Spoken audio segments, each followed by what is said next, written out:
लोकसभा चुनाव 2024 को लेकर विपक्ष अलग दावा कर रहा है, बीजेपी अलग दावे कर रही है, मायावती के समर्थक अलग दावा कर रहे हैं। तो सब अलग अलग दावे कर रहे हैं, लेकिन आखिर किसके दावे में सच्चाई है, इस वीडियो के अंत तक पता लगाने की कोशिश करते हैं। जी हां, आप सभी को बता दें कि जहां विपक्ष की अगली बैठक बेंगलुरु में होगी, उस बैठक से पहले सोनिया गांधी ने एक डिनर पार्टी रखी है। डिनर पार्टी में तमाम बड़े नेताओं को आमंत्रण भेजा गया है ताकि वो सब शामिल होकर अपनी मौजूदगी दर्ज कराए और विपक्षी बैठक से पहले जो थोड़ी बहुत नाराजगी है उसको दूर करके जब अगले दिन बैठक में बैठें तो बड़े शांत स्वभाव होकर अच्छे से विचार विमर्श करके फैसले लिए जाएं। ये हमने आपको जानकारी अपनी पिछली रिपोर्ट में भी दी थी, लेकिन आज खबरें ये है कि ममता बनर्जी हो सकता है कि इस बैठक में शामिल हो, लेकिन डिनर पार्टी में शामिल ना हो। उन्होंने चोट का हवाला दिया है। दूसरी तरफ अरविंद केजरीवाल का एक मामला अटका पड़ा है, जो कि दिल्ली का अध्यादेश का मामला है और इसमें कांग्रेस का खुला समर्थन चाहते हैं। नीतीश ने समर्थन देने की बात कर दी, अखिलेश ने समर्थन देने की बात कर दी है, ममता बनर्जी ने समर्थन देने की बात कर दी है, उद्धव और शरद ने भी लगभग समर्थन देने की बात कर दी है। लेकिन क्या कुछ सच है वो तो आने वाले वक्त में पता चलेगा। लेकिन कांग्रेस का मामला अटका हुआ है, क्योंकि कांग्रेस ने पिछली बार साफ कर दिया था कि ये दिल्ली का जो अध्यादेश का मामला है, इसमें कांग्रेस कुछ नहीं कर सकती। जो कुछ भी होगा राज्यसभा या फिर लोकसभा में होगा, या बात की बात है, तो इसको आप लोकसभा चुनाव से ना जोड़ें। लेकिन तब कांग्रेस पार्टी और बीजेपी पर आम आदमी पार्टी ने यह आरोप लगाया था कि कांग्रेस और बीजेपी दिल्ली के अध्यादेश के मामले पर मिली भगत के साथ काम कर रही है। खैर, ये बातें हुई, कुछ जरूरी मुद्दे जो आगे चर्चा करेंगे। बात आती है मायावती की कि अब तो सोनिया गांधी भी सामने आ रही है, तो क्या मायावती इस बैठक में शामिल होंगी? क्योंकि सोनिया गांधी और मायावती के रिश्ते काफी मधुर थे। ये 2018 के कर्नाटक चुनाव के बाद ही आप सभी ने भी देखा होगा। जो ये आप तस्वीरें देख रहे हैं कि मायावती के गले पर हाथ रखे नजर आ रही है सोनिया गांधी, चेहरे पर बड़ी मुस्कान है। तो ये तस्वीर कर्नाटक चुनाव जब जीती थी कांग्रेस पार्टी 2018 में, और जब गठबंधन की सरकार बनी थी तो वहां मायावती पहुंची थी, तो इतना अच्छा खासा दबदबा था। और भले ही 2019 में अखिलेश और मायावती ने साथ मिलकर चुनाव लड़ा था, कांग्रेस का साथ नहीं लिया था, लेकिन तब भी ये बात साफ निकल कर आई थी कि कहीं ना कहीं मायावती का रुख इतना भी खिलाफत में नहीं था। लेकिन आज के समय मायावती साफ कह रहे हैं कि दलित, पिछड़ा और अल्पसंख्यक वर्ग के लिए कांग्रेस और भाजपा दोनों पर ही भरोसा नहीं किया जा सकता, क्योंकि आज़ादी के बाद से अगर कोई सबसे ज़्यादा प्रताड़ित हुआ है या किसी पर अत्याचार हुआ है तो वो है दलित समाज। बार बार मायावती इसी मुद्दे को उठाती हैं। अगर इतना ही बड़ा इसको मुद्दा बनाना है या सबके बीच लाना है, तो क्यों ना विपक्षी बैठक में साथ मिलकर बीजेपी के खिलाफ मोर्चा खोला जाए। क्योंकि कुछ राज्यों में सरकार कांग्रेस की है, लेकिन ज्यादातर राज्यों और देश में सरकार तो बीजेपी की है ना, तो मायावती को खुले तौर पर सामने आना चाहिए। अब बात आती है यहाँ पर दावों की। बीजेपी के तमाम मंत्री और नेता ये दावा कर रहे हैं कि हमने पिछली बार 303 सीटें जीती थी और बढ़कर वो करीब 310-315 के होने वाली है, लेकिन अब हमारी पार्टी 350 का टारगेट लेकर चले, जिसको अचीव कर लेगी। विपक्ष का दावा यह था, जिसमें नीतीश कुमार ने साफ कहा था कि अगर सभी विपक्ष, छोटे बड़े दल सब एक साथ आ जाते हैं तो 100 सीटों पर बीजेपी को रोक दिया जाएगा। माना कि आप 100 सीटों पर बीजेपी को रोकने की बात कर रहे हैं या एनडीए को रोकने की बात कर रहे हैं, तो उसमें से अगर मायावती साथ नहीं आती हैं, मायावती ने पिछली बार 10 सीटें जीती थी, तो उन 10 सीटों को हटा दीजिए। मान लिया कि 110 सीटें यहां पर बीजेपी जीत जाती, तब भी तो आपके पास बहुमत का आंकड़ा रहेगा, तो बिना मायावती के भी चुनाव जीता जा सकता है।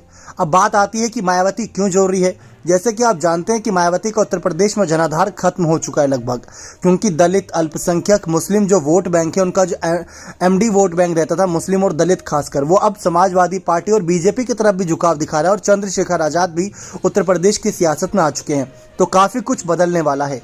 खैर, अब एक एक करके मुद्दों पर चर्चा करते हैं, लेकिन उससे पहले और अभी तक चैनल पर बने हैं, वीडियो पर बने, सब्सक्राइब नहीं किए, लाइक नहीं किए, तो जरूर सब्सक्राइब और लाइक करें।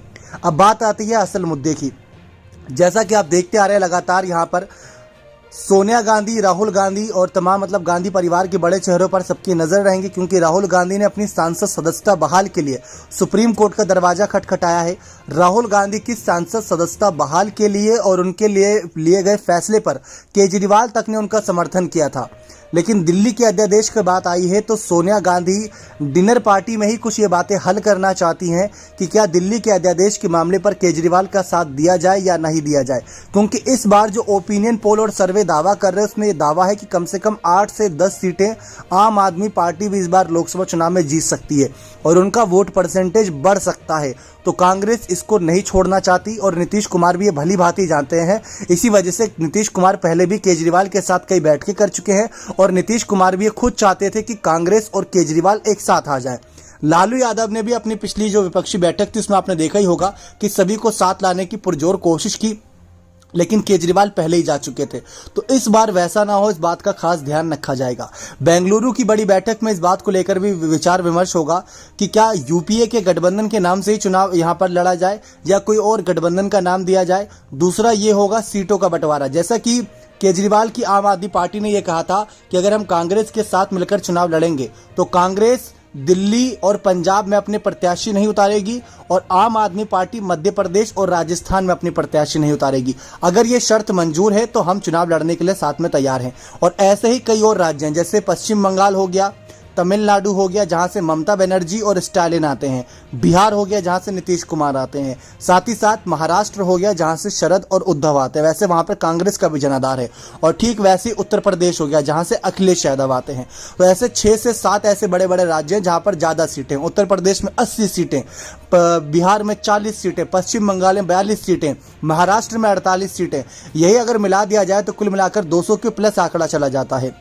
तो ये आंकड़े बहुत इंपॉर्टेंट हैं। इसी वजह से कांग्रेस को इस बार छाछ भी फूक फूक कर पीनी पड़ेगी और सभी के मुद्दों को ध्यान से सुनना पड़ेगा। अगर सबके मुद्दों को ध्यान से सुनकर सीटों के बंटवारे पर चुनाव लड़ा तो 200, सवा 200 या 250 सीटों पर ही कांग्रेस चुनाव लड़ पाएगी, जो कि हर बार इतनी, अगर आप 2004 या 2009 की चुनावी नतीजे देखें तो कांग्रेस लगभग इतने पर जाकर अटक जाती थी। तो इस बार कांग्रेस के सामने बहुत बड़ी चुनौती है। बीजेपी भी जिस दिन बेंगलुरु में बड़ी बैठक होगी विपक्षी दलों की, उसी दिन बीजेपी एनडीए के तमाम दलों के साथ मिलकर दिल्ली में बैठक कर रही होगी, ऐसी खबरें हैं। तो वहां पर कुछ बड़ा खेला हो सकता है, प्रत्याशियों को लेकर भी, अनाउंसमेंट को लेकर चर्चा हो सकती है। तो बीजेपी भी तैयार नजर आ रही है, विपक्ष भी तैयार नजर आ रहा है। लेकिन इन सब के बीच कुछ दल ऐसे हैं और कुछ बड़े नेता ऐसे हैं जो इस बात का दावा कर रहे हैं कि एक बार फिर से पीएम मोदी ही ये चुनाव जीतेंगे। इसके पीछे उन्होंने 2 रीजन बताया। पहला यह कि विपक्ष के पास कोई बड़ा मुद्दा नहीं है। राहुल गांधी की सांसद सदस्यता बहाल का मुद्दा था, वो भी धीरे धीरे खत्म हो रहा है। मोदी अडानी का मुद्दा था, वो भी ज्यादा चर्चाओं का विषय नहीं बना। और दूसरा ये सबसे बड़ा विषय है कि विपक्ष का मुख्य चेहरा कौन होगा। सभी मुख्य चेहरा बने बैठे हैं। दिल्ली से केजरीवाल, बिहार से नीतीश, उत्तर प्रदेश से अखिलेश, पश्चिम बंगाल से ममता बनर्जी, तमिलनाडु से स्टालिन, झारखंड से हेमंत सोरेन। सब अपने आप को मुख्य चेहरा मान रहे हैं, उनके तमाम समर्थक उनको मुख्य चेहरा मान रहे हैं। खासकर नीतीश इस रेस में सबसे आगे चल रहे हैं। लेकिन अगर मुख्य संयोजक सोनिया गांधी बन जाती है, जैसा कि उनको पहले भी एक्सपीरियंस है, 2004 और 2009 गठबंधन के सारे उन्होंने चुनाव लड़ा था और जीता भी था और सरकार बनाई भी थी, तो वहां पर बड़ा खेल हो जाएगा नीतीश के साथ। बाकी आप अपनी राय इस मसले पर जोर रखें कि लोकसभा चुनाव 2024 में क्या मायावती की सचमुच इतनी जरूरत है भी या नहीं है।